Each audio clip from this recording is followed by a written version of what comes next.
La haula wala quwata illa billah. Alhamdulillah kita diucapkan kembali oleh Allah Subhanahu wa taala dalam rangka menghadiri majelis ta'lim yang berbarakah ini, insyaallah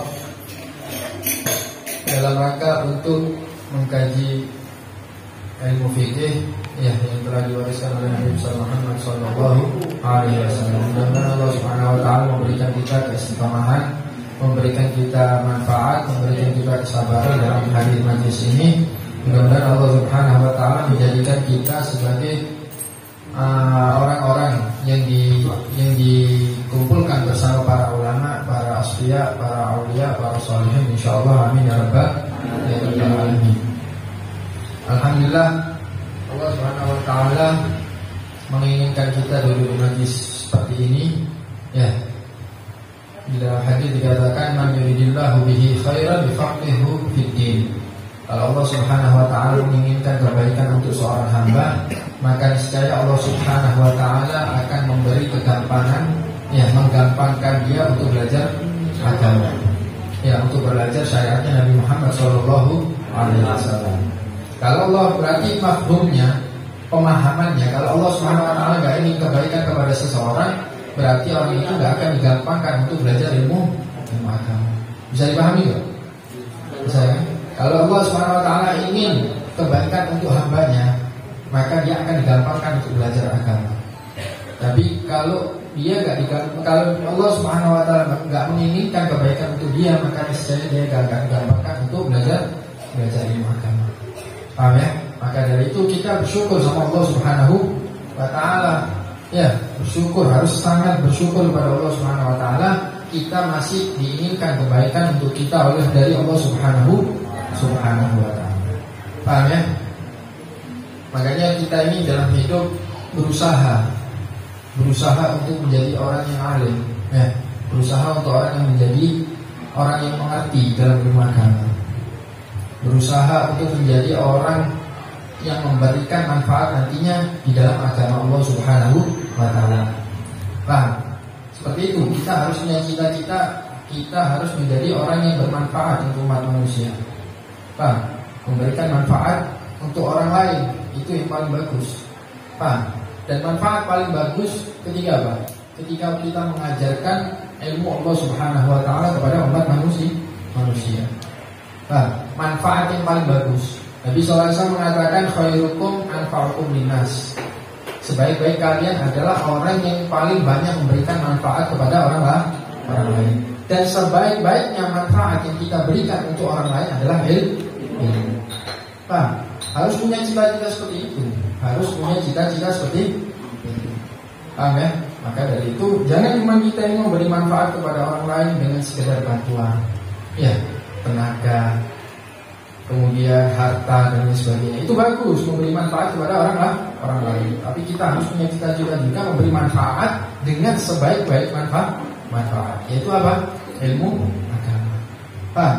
Dalam hadis qudsi dikatakan man alima wa amila wa 'allama fadzalika yud'a 'aziman fi malakutis sama.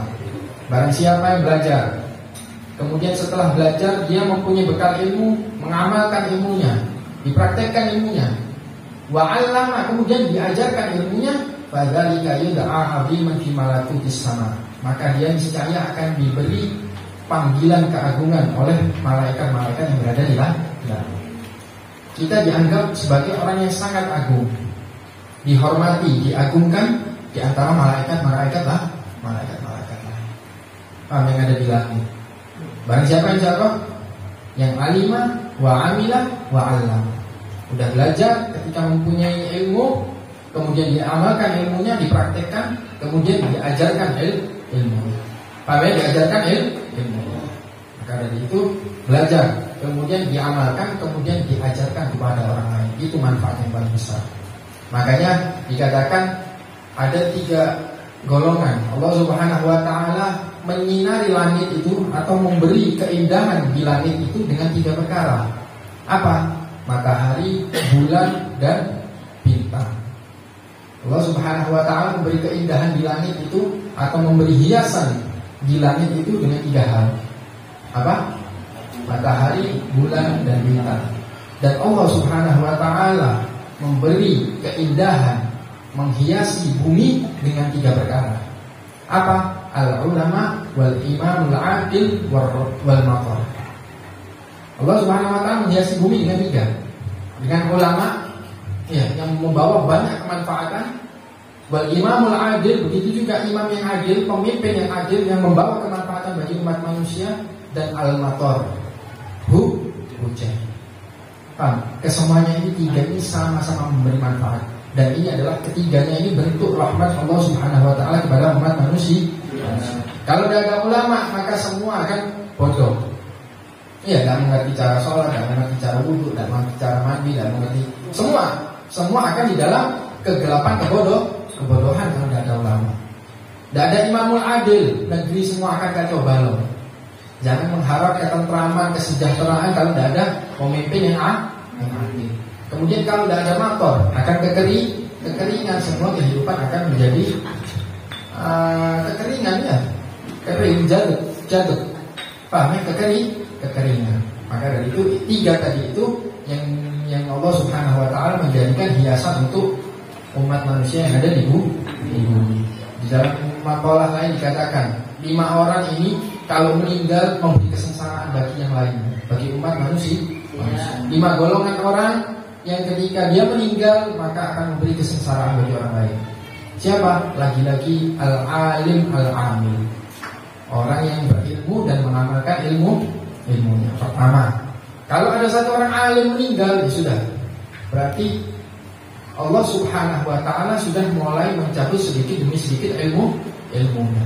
Karena di dalam hadis Nabi SAW mengatakan nanti di akhir zaman itu ilmu akan dicabut oleh Allah Subhanahu wa Ta'ala.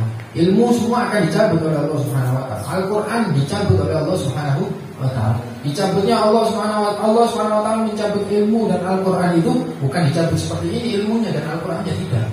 Bukan orang yang alim kemudian jadi lupa, enggak. Pak, bukan seperti itu. Tapi Allah Subhanahu wa Ta'ala mencabut ilmu dan Al-Quran dengan apa?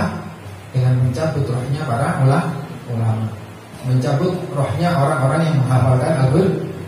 Makanya ketika meninggal orang alim yang amil dengan ilmunya, orang yang alim dan mengamalkan ilmunya, itu menjadi kesengsaraan bagi umat manusia. Salah satunya. Kemudian al-imamul adil, kemudian al-ghaniyul karim, orang kaya yang dermawan. Kalau meninggal bikin sengsara bagi orang lain, ya kan? Beratur malah berkurang. Pak, ya seperti itu. Kemudian yang keempat, al-farisus syuja', orang yang dia itu faris, bisa mengendarai kuda yang pemberani. Artinya bukan mengendarai kudanya, ya. Artinya dia orang yang berani untuk menyuarakan kebenaran. Paham ya? Yang hak dikatakan hak, yang batil dikatakan batil. Ini kalau sudah meninggal sengsara bagi umat manusia. Yang satunya lagi saya lupa. 5 orang ini tadi. Paham ya? Al-alim al-amil, wal imamul adil, wal ghaniyul karim, wal farisus suja', dan satunya ini Allah lupa sih. Paham? Ini tadi 5 orang yang kalau meninggal dia bikin kesengsaraan orang lain. Paham ya? Ini kalian berupaya, kita harus berupaya jadi salah satunya ini. Paham? Jadi salah satunya ini. Tapi paling bagusnya adalah apa? Al-alim al-alim, yang menyambung lidahnya Nabi Muhammad SAW. Makanya jangan malas-malas kalau belajar. Paham ya? Jangan malas-malas kalau belajar, kalau hadir majelis ilmu. Supaya kita bisa mengambil manfaat dan nantinya kita bisa memberikan manfaat. Tapi ingat, memberikan manfaat kepada orang lain dengan ilmu itu harus ada prosesnya, melalui proses terlebih dahulu. Apa prosesnya? Kita harus belajar sebelum kita mengajarkan orang lain. Jangan kita mengajarkan orang lain tapi kita belum belajar. Belajarnya dari Google, dari YouTube. Paham? Ya salah seperti itu. Paham? Salah. Seperti itu salah. Gak ada silah antara seorang guru dan muridnya. Gak ada sambungannya. Kalau sudah gak ada sambungannya ini kebenaran ilmunya ini dipertanyakan. Iya, kesikohannya ini dipertanyakan, kebenaran ilmunya ini dipertanyakan kalau gak punya guru. Paham? Makanya harus belajar terlebih dahulu, kemudian dakwah, kemudian mengajarkan ilmunya. Katakan dalam Al-Quran, walaula nafara min kulli firqatin minhum ta'ifatun liyatafaqahu fid-din wal yundiru qaumahum idza raja'u ilaihim. Allah Subhanahu wa taala mengatakan belajar ada segelintir orang, ya, seharusnya ada di antara kalian ini segelintir orang yang dia itu belajar, yatafaqahu fid-din, belajar agama dulu. Kemudian apa? Wal yundiru qaumahum idza raja'u ilaihim. Kemudian apa? Mereka berdakwah di jalan Allah Subhanahu wa taala ketika mereka sudah alim, sudah mengetahui ilmu. Jadi apa yang didahulukan? Mengajar, berdakwah, atau mencari ilmu terlebih dahulu? Mencari ilmu, kemudian mengajar, kemudian berdakwah. Jangan hafal satu ayat, dua ayat sudah mau berdakwah. Pak, satu ayat, satu hadis dihafalkan sudah mau ceramah, sudah mau dakwah dan sebagainya. Salah seperti itu. Akhirnya apa? Balu fa'abalu. Mereka sudah sesat lagi menyesatkan. Pak, seperti itu. Perlu proses. Makanya tidak gampang jadi seorang dai, seorang penceramah, seorang wa'id, seorang mudarris, seorang muallim itu tidak gampang. Harus melalui proses belajar terlebih dahulu. Kalau tidak seperti itu, akhirnya apa? Menyesatkan umat manusia. Pak, kalau seperti itu. Sekarang kan banyak seperti itu. Pak, tidak bisa ilmu tapi fatwanya ngawur. Ditanyai, dijawab asal. Tidak pernah belajar dia. Ya kalau ditanyai berani menjawab, jawabnya ngasal. Pak, akhirnya bikin apa? Bikin orang lain ini simpang siur, bikin orang lain gonjang ganjing semua. Tidak ada yang benar. Mana yang benar? Ini kok fulan mengatakan seperti itu? Padahal ahli ilmu ini sudah jelas. Ulama-ulama ini sudah menjelaskan semua. Pak, permasalahan kehidupan kita ini di kitab ini sudah ada semua. Hampir tidak ada yang luput. Tetapi kok ini masih nganggur? Pak, makanya belajar supaya kita tahu jawabannya, supaya kita tahu gimana solusi daripada permasalahan umat. Jangan asal seperti itu, paham ya? Jadi harus melalui proses belajar terlebih dahulu. Paham ya? Maka dari itu, ayo mari kita belajar ilmu ya yang banyak, yang manfaat, kemudian kita amalkan, kemudian kita ajarkan. Paham ya? Bismillahirrahmanirrahim. Arkanul Islam khamsatun. Rukunnya Islam ada di 5. Syahadatu an la ilaha illallah wa anna Muhammadan Rasulullah. Dikatakan di sini rukunnya Islam ada 5. Dan ini semua rukun Islam, rukun iman, rukun ihsan itu diambil dari hadisnya Nabi SAW ketika didatangi oleh seseorang yang rupanya masya Allah bagusnya, sangat ganteng rupanya. Ketika Nabi SAW duduk di masjid didatangi seorang ini masya Allah parasnya ini sangat ganteng, dan parasnya itu namanya sosoknya itu namanya Yahya Al-Kalbi. Paham? Yahya Al-Kalbi namanya seseorang itu. Tapi apa? Tapi itu sebetulnya malaikat yang berparas seperti Yahya Al-Kalbi. Yahya Al-Kalbi ini salah satu sahabat yang parasnya masya Allah ganteng dia. Paham? Kemudian itu duduk di depan Nabi SAW. Nabi sedang bersama para sahabat. Duduk seseorang itu tadi, ya, yang dia itu adalah malaikat Jibril mengajarkan siapa? Mengajarkan ilmu agama kepada Nabi SAW. Duduk langsung Nabi sedang seperti ini, ya. Orang itu tadi datang langsung menempelkan lututnya dengan lututnya Nabi SAW. Langsung duduk di depan Nabi pas tanya, "Mal Islam ya Rasulullah?" Apa itu Islam? Pak, kalau Nabi SAW, kata Nabi SAW, Islam dua syahadatu an la ilaha illallah wa anna Muhammadar Rasulullah wa iqamus shalah wa iqamuz zakat wa shaum wa hajjul bait man istata'a ilaihi sabila.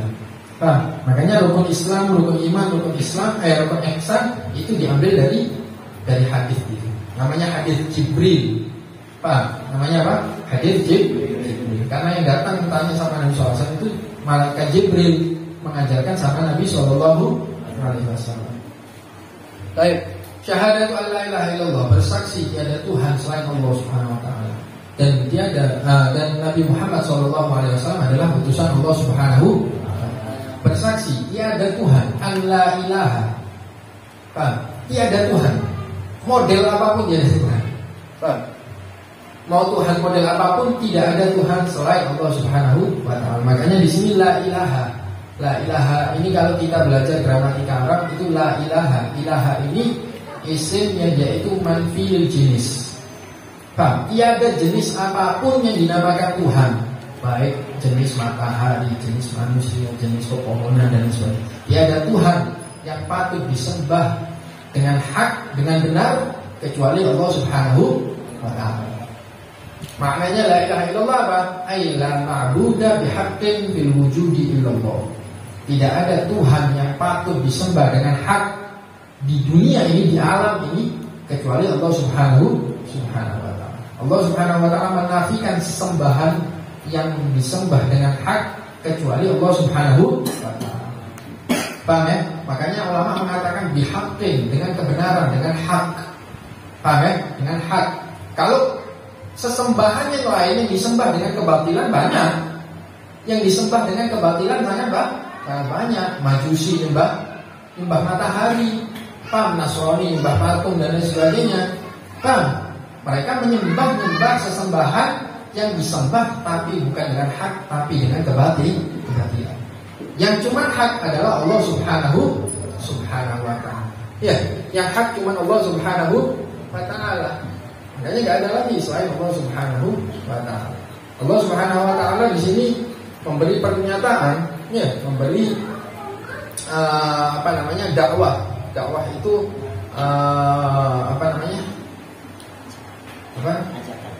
bukan ajakan, dakwah, memberi pernyataan, ya, memberi pernyataan bahwa tiada Tuhan selain Allah Subhanahu wa ta'ala. Dan dakwah tersebut, pernyataan tersebut tidak bisa ditolak ketika tidak ada orang lain yang bisa menandingi kehebatan Allah Subhanahu wa ta'ala. Paham? Ini makna la ilaha illallah. Ini perlu dijelaskan juga, ya. Perlu dijelaskan juga maknanya la ilaha illallah itu Allah Subhanahu wa ta'ala bikin pernyataan tiada Tuhan kecuali Allah Subhanahu wa ta'ala. Ketika orang lain, ketika makhluk lain tidak ada yang bisa menandingi kehebatan Allah Subhanahu wa ta'ala, berarti sama saja pernyataan Allah Subhanahu wa ta'ala masih tetap berada di atas. Pak, masih tetap gak ada yang bisa menjatuhkan pernyataan Allah Subhanahu wa ta'ala. Seperti ini misal, saya ngaku, pengakuan atau pernyataan. Saya ngaku, saya ini orang paling kaya di Surabaya. Misal, ya, saya ngaku seperti itu. Ketika nggak ada orang lain yang bisa menandingi kekayaan saya, berarti pernyataan saya, pengakuan saya tetap berada di atas. Berarti saya adalah orang yang paling kaya di Surabaya. Tapi ketika ada orang menandingi saya, maka berarti saya harus kalah. Paham? Saya harus mengakui juga. Begitu juga Allah Subhanahu wa ta'ala. Ketika pengakuan Allah Subhanahu wa ta'ala, tiada Tuhan yang patut disembah dengan hak kecuali Allah Subhanahu wa ta'ala. Tidak ada yang bisa menandingi Allah Subhanahu wa ta'ala. Tidak ada yang bisa menandingi ciptaan Allah Subhanahu wa ta'ala. Tidak ada yang bisa menandingi kudrahnya Allah Subhanahu wa ta'ala dan lain sebagainya. Maka saya pernyataan pengakuan Allah Subhanahu wa ta'ala masih tetap berada di atas. Tidak bisa ada yang nandingi. Siapa yang bisa nandingi Allah Subhanahu wa ta'ala? Ya, berarti memang benar pengakuan Allah Subhanahu wa ta'ala tiada Tuhan kecuali Allah Subhanahu wa ta'ala. Paham ya? Kemudian wa asyhadu anna Muhammadan Rasulullah. Dan Nabi Muhammad SAW adalah utusan Allah Subhanahu wa ta'ala. Nabi yang terakhir yang diutus oleh Allah Subhanahu wa ta'ala. Dan paling agungnya makhluk Allah Subhanahu wa ta'ala, paling afdalnya makhluk Allah Subhanahu wa ta'ala, dan paling dicintainya makhluk Allah Subhanahu wa ta'ala.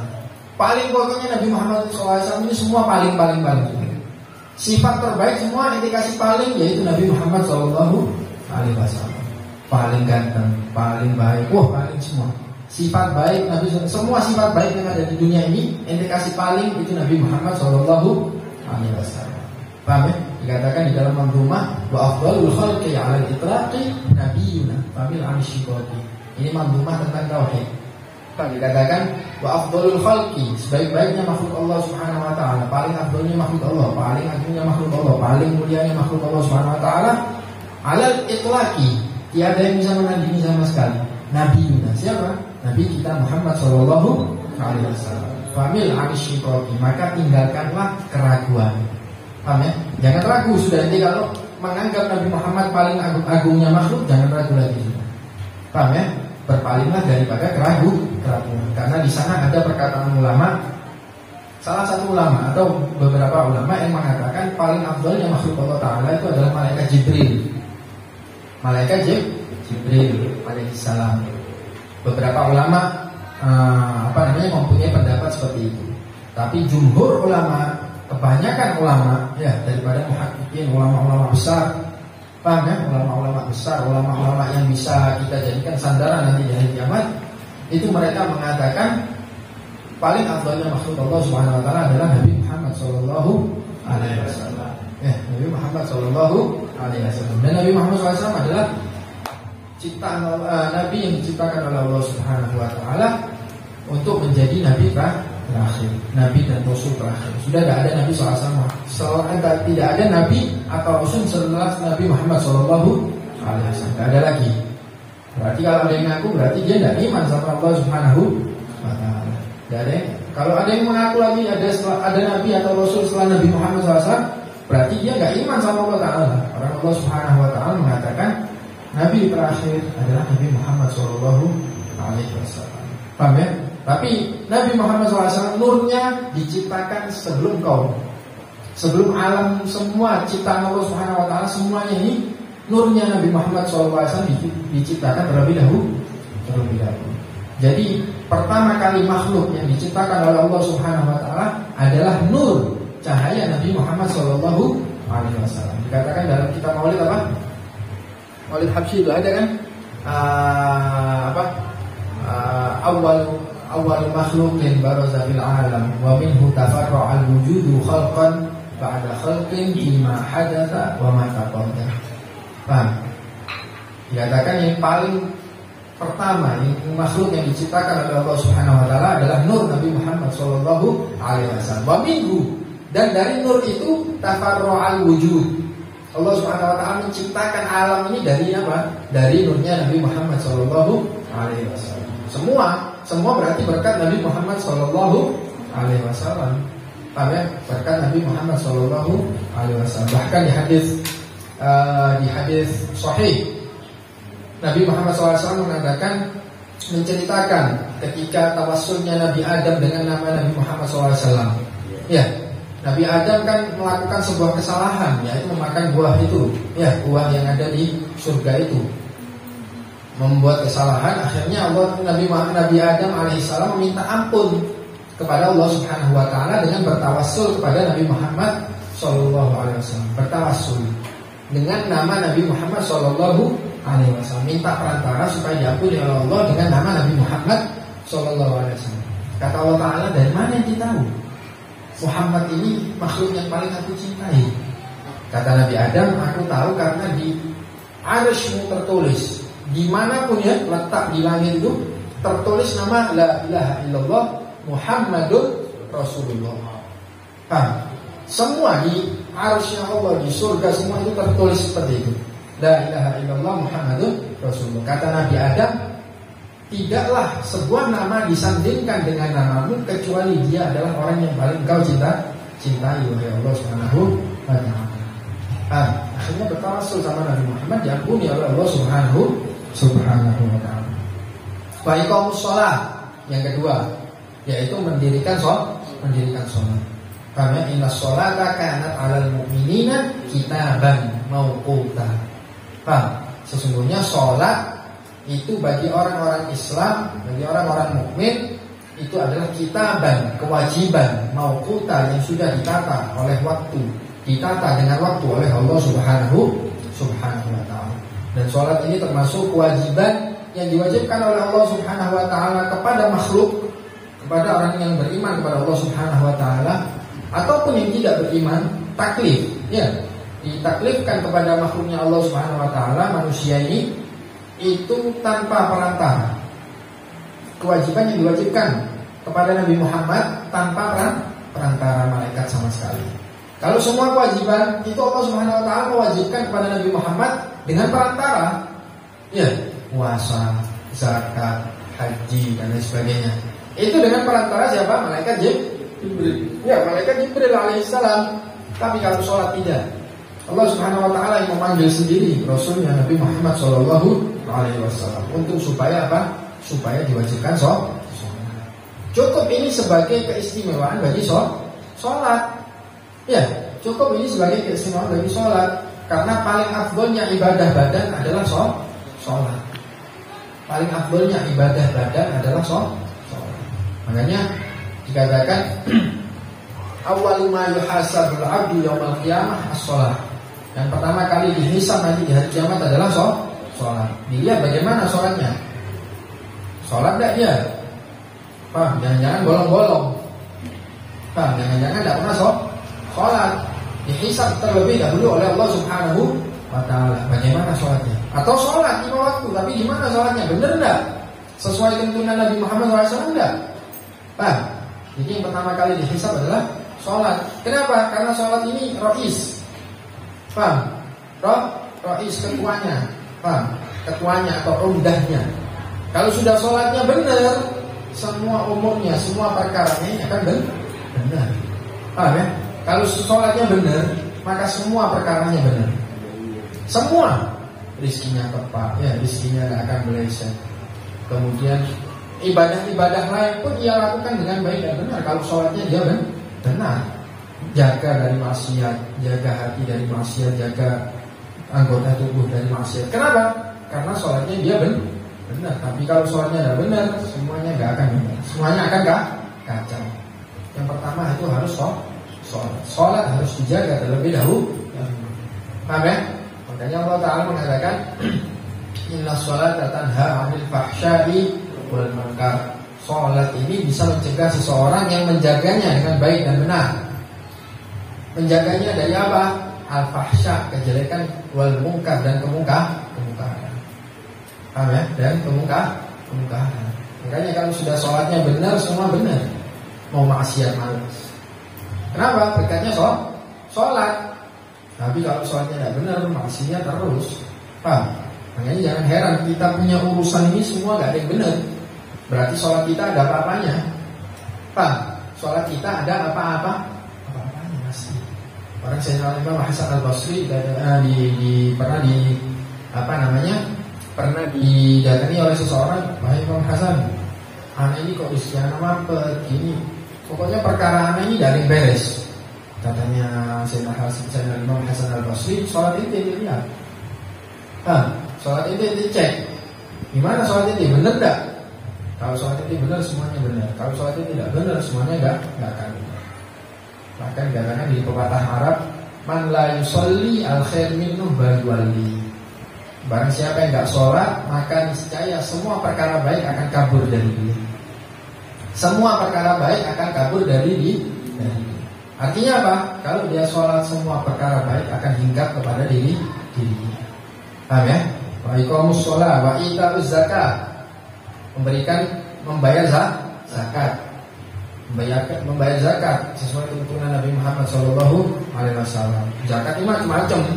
Ada zakat perdagangan, ada zakat pertanian, ya, ada zakat tambang emas perak, ada zakat emas perak, ada zakat, masya Allah banyak, ada 8 macam zakat. Zakat fitrah termasuk. Itu harus dibayarkan, dibayarkan. Bahkan orang yang nak membayar zakat itu bisa diperangi. Sayyidina Abu Bakar As-Siddiq dulu ketika awal-awal khilafah beliau memerangi 2 orang-orang murtad dan orang-orang yang tidak membayar zakat. Mulia zakat ini ya, jangan dianggap zakat apa ya. Ini rukun Islam. Bahkan dikatakan zakat ini adalah saudarinya sholat. Az-zakat ukhtus sholat. Kenapa? Karena tidak disebut sholat kecuali disebut setelahnya zakat. Pasti disebut setelahnya zakat. Ya ayyuhalladzina amanu ya di Al-Qur'an aqimus sholata wa atuz zakat. Banyak, sangat banyak. Pasti zakat disebut setelah sholat. Artinya tidak disebut sholat kecuali disebut setelahnya zakat. Makanya dinamakan saudarinya sholat. Wa shaumu Ramadan, puasa Ramadan. Paham ya? Wa hajjul baiti man istata'a ilaihi sabila. Dan haji Ya, haji ke Baitullah Subhanahu wa taala man istata'a, orang yang mampu ilaihi sabila, untuk berjalan ke Baitullah tadi. Paham ya? Haji artinya haji, wajib haji bagi orang yang mampu. Kalau yang tidak mampu, tidak apa ada haji, karena dia tidak mampu. Tapi kalau mampu, man istata'a wa lam yahujja falyamut in syaa'a yahudiyan aw nasraniyan. Orang yang mampu haji tapi tidak berangkat haji, kata Allah Ta'ala, falyamut, maka terserah dia mau mati dalam keadaan Nasrani atau dalam keadaan Yahudi, dicabut imannya oleh Allah Subhanahu wa Ta'ala. Nauzubillah min. Tapi kalau sudah tidak mampu, ya apa lagi? Kalau tidak mampu, tidak apa-apa, tidak berangkat. Kalau tidak mampu juga jangan memaksakan untuk berangkat. Tidak mampu. Jangan memaksakan berlebihan ya, memaksakan yang berlebihan. Itu tidak baik juga. Kalau sudah mampu baru berangkat haji. Tidak mampu, nabung dulu, itu baik. Artinya berusaha untuk haji, bukan memaksakan sampai dia sangat menderita untuk bisa haji. Itu salah seperti itu. Salah seperti itu. Kalau berusaha untuk haji itu bagus, tapi kalau memaksa sampai dia menderita haji, itu bilangnya susah nanti dia bisa. Karena haji ini tidak diwajibkan kecuali untuk orang-orang yang mampu berangkat, mampu untuk pergi. Dia mampu, maksudnya dia punya uang, punya bekal untuk berangkat, kemudian punya bekal untuk pergi, punya bekal untuk tinggal di sana, punya bekal untuk meninggali keluarganya dan lain sebagainya. Macam-macam loh. Taklifah, pengeluaran atau anggaran untuk haji sangat banyak. Makanya sama syariat, kalau ini nggak mampu ya nggak usah berangkat. Tapi kalau mampu harus berangkat. Ya? Tapi juga bukan artinya kalau orang nggak mampu kemudian dia berusaha untuk haji sampai dia bisa haji kemudian hajinya tidak sah. Enggak. Artinya kalau orang yang nggak mampu pun, kalau dia berusaha untuk haji kemudian dia haji, ya hajinya sah, tetap dihitung oleh syariat. Ini untuk berangkatnya, wajib nggak itu untuk berangkat? Jadi lihat, kalau dia mampu maka itu wajib berangkat. Kalau dia nggak mampu, nggak wajib untuk berangkat. Tapi kalau seandainya ini nggak mampu kemudian berangkat haji, ya nggak apa-apa, dibalas oleh Allah Subhanahu wa Ta'ala. Ya, diberi ganjaran oleh Allah Subhanahu wa Ta'ala dan dianggap sebagai haji yang sah. Jika semua syarat-syarat dan rukunnya dia sah. Paham ya? Maka dari itu, ini tadi 5 ma'al ikhlasi wa tasdiq. Semua ini dari 5 perkara ini harus kita lakukan dengan ikhlas. Dengan ikhlas karena Allah Subhanahu wa Ta'ala. Tidak melakukan ini semua kecuali hanya untuk Allah Subhanahu wa Ta'ala. Itu ikhlas namanya. Wa tasdiq, dan keimanan yang sangat tinggi, keyakinan yang sangat tinggi. Paham ya, bahwa semua ini adalah perintah dari Allah Subhanahu wa Ta'ala. Harus ikhlas. Melakukan amal ibadah pun harus ikhlas. Sholat, puasa, zakat, haji, semua itu harus ikhlas. Jangan sholat karena apa? Karena disuruh orang tua. Jangan sholat karena disuruh guru. Jangan. Jangan bayar zakat karena takut dibilang pelit. Ya, atau bayar zakat karena takut karena takut hartanya nanti jadi binasa atau sebagainya. Itu perasaan-perasaan seperti itu harus hilangkan. Bayar zakat karena apa? Karena Allah SWT memerintahkan kita. Jangan ini bayar zakat pengen supaya mudah-mudahan Allah jaga rumah harta kekayaan. Jangan, itu berarti bukan karena Allah Subhanahu wa Ta'ala. Karena apa? Karena harta itu pengen dijaga sama Allah Ta'ala. Puasa begitu juga karena Allah Subhanahu wa Ta'ala. Jangan puasa karena malu, kalau nggak puasa dia jeje nanti, atau malu ketahuan orang. Nah, seperti itu salah. Haji pengen apa? Pengen dibilang haji. Nggak keliru. Pengen dapat titel haji, atau pengen supaya dia itu bisa jadi tambah KH. Keliru seperti itu. Berarti bukan ikhlas karena Allah Subhanahu wa Ta'ala. Atau haji pengen ganti peci putih. Ya, banyak kan seperti itu. Kalau belum haji tidak boleh pakai peci putih. Nggak boleh kalau belum haji pakai peci putih. Nah, supaya bisa ganti peci putih, dia harus haji haji. Itu keliru. Bukan karena Allah Subhanahu wa ta'ala, tapi semua lakukan karena ikhlas karena Allah Subhanahu wa ta'ala. Semua yang yang menyuruh kita ini harus ikhlas. Ya, kita yakini bahwa ini semua adalah suruhan perintah Allah Subhanahu wa ta'ala. Sholat karena Allah Subhanahu wa ta'ala. Ada manusia, ada manusia yang kita sholat. Pak, kita sholat. Ada manusia, ada manusia kita tetap zakat. Ada manusia, nggak ada manusia kita tetap haji, tetap bayar zakat, puasa Ramadan dan lain sebagainya. Nah, karena apa makna ikhlas? Al-amalu lillah. Amal karena Allah Subhanahu wa ta'ala, bukan karena orang lain. Sayyidina Fudail bin Iyad mengatakan al-amal melakukan sebuah amal, melakukan sebuah amal karena manusia itu namanya syirik. Syirik, bukan riya lagi, syirik. Menyekutukan Allah Subhanahu wa ta'ala, menyekutukan dari ini beramal karena ada manusia, berarti itu menyekutukan Allah Subhanahu wa ta'ala. Ya enggak? Menduakan Allah Subhanahu wa ta'ala karena itu melakukan sholat takut manusia ini lagi.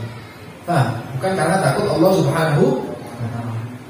Dan meninggalkan sebuah amal karena manusia itu riya. Karena mau sodako, tapi ada suami manusia dari sana itu riya itu. Itu baru riya. Meninggalkan sebuah amal karena takut, bukan karena Allah Subhanahu wa ta'ala. Itu namanya riya. Wal ikhlas an yu'afiyakallahu minhuma. Ikhlas itu apa? Ketika Allah Subhanahu wa ta'ala membersihkan itu dari dua perkara tersebut. Apa dua perkara? Itu tadi, beramal karena manusia dan meninggalkan amal karena manusia.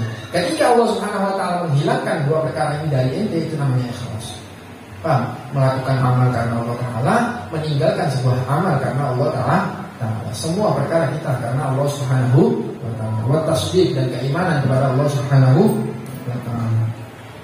Faman lam yakun mukhlishan fa huwa munafik. Barang siapa yang enggak ikhlas karena Allah ta'ala, berarti dia munafik. Waman lam yakun musaddiqan biqalbihi fa huwa kafir. Barang siapa yang enggak punya iman dengan itu tadi, maka dia adalah kafir. Sholat, dia enggak iman sama sholat, berarti dia kafir. Zakat, dia tidak iman dengan zakat. Zakat itu enggak wajib, zakat fitrah enggak wajib. Puasa 5 waktu itu enggak wajib, nah itu kafir. Sholat 5 waktu enggak wajib, itu kafir. Makanya hati-hati. Kadang candaan kita pun bisa mengarah ke kekafiran. Bisa mengarah ke kekafiran. Bahaya, naudzubillah min. Makanya hati-hati dalam bercanda. Kalau tidak ikhlas, maka dia munafik. Kalau tidak iman, berarti dia kafir. Makanya harus apa? Ma'al ikhlas wa tasdiq. Melakukan 5 perkara ini dengan ikhlas karena Allah ta'ala, wa tasdiq, dan karena keimanan kepada Allah Subhanahu wa ta'ala. Wallahu a'lam.